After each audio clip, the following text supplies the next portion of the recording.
kind of kick out a little bit when they're doing this. So here, but again, this is about me deciding when I'm going to stop. Now here's the thing: is I don't have to put her down every time. Now right here, I'm going to have little moments of challenge, right? She's going to be like a little bit like saying, you know what?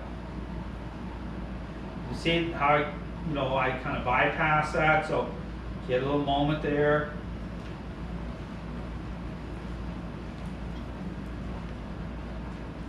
Better. Down.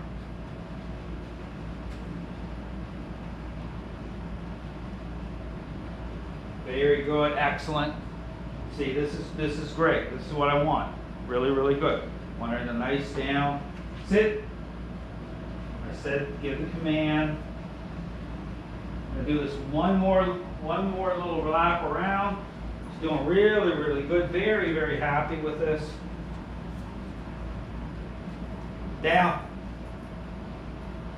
Right here, the hover part, right? I tap a little bit, right? So I can tap to make sure she's not going to hover. So right there, that's a good example. If I sense a dog is kind of like not really wanting to commit to it, and kind of hover a little bit of hang time, tap. Don't let that hang time happen. Tap a little bit.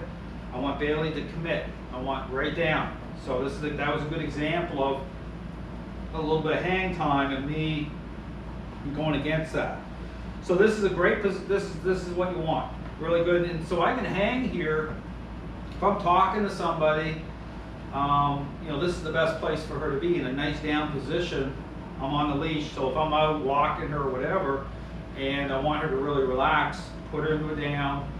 I can carry on my conversation. I'm still in communication with her.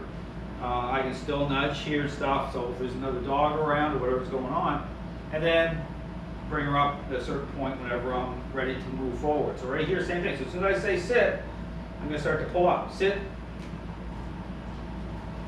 So just enough, again, so she knows the intent. So the pulling part is language. Understand that, yeah, I verbalize it, but as soon as I pull up on that leash a certain amount of influence, I'm going to go right to a level where I do want her legs to move, so I kind of know just to put enough there to get her to respond to it.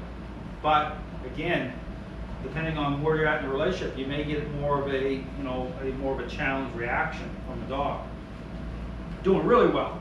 So right here, so you can see right here, now she has a little moment. She has that little moment like this, see that? And so what I do is I pull the leash here like this to buckle her, I call it buckle her out of it. It's a point of agreeableness. So right here, see, you can see here what I'm doing, and see, that's a really good kind of moment. I brought her right out of that. So she just she pulled back a little bit, so it's like her mind pulling in. And so she's having a little kind of a protest moment saying, you know what, Dale kind of was messing with me here a little bit. And, she has this little moment, be like a child having a little mini moment, okay, the parent. And so I'm putting an influence on, and I'm bringing her into agreeableness, okay, just by moving that leash forward. So that was really good. And then it brings her into a state of relaxation, takes stress off of her. So there is this back and forth type of thing happening, a back and forth dynamic in terms of, having a type of conversation almost through the method, through the leash method. So it's just like we're having like a conversation that she understands. Now I'm starting to add some verbalized words to it, but that's not really the main conversation. Is still the leash method. I'm adding a word onto it that she can hear, right? But everything that kind of underpins that is these moments of influence and how I'm using the leash.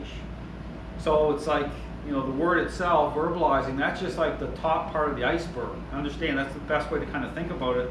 If I give her a command, it's what I've done the whole time during these 12, 13 days, right? What the foundation I've created underneath of all of that. So when I say a word, what is it based on? It's based on how you perceive. It's like a parent. Understand, that's the theme here. So, the interaction part of it, that's absolutely critical. So when I start to use commands, work has already gone in at a really good level to make sure she's responding the right way. Okay, that's critical. Otherwise, I could say a command and it's based on all the wrong things, based on the wrong parenting style. Just like a child going to a parent because they get ice cream everything they want through that parent. Permissive, right? That's not the path you want to take. Yes, you can get a response. This is why a lot of critical thinking went into this system to make sure coming on the other side of things, right? Dog's perception is going to change the right way. Unwanted behaviors are going to diminish. So, but all to say, she's doing fantastic. Some great moments here on this video. You can kind of see how I do it, how things line up. But that's the way that you want to do it. Thanks for watching.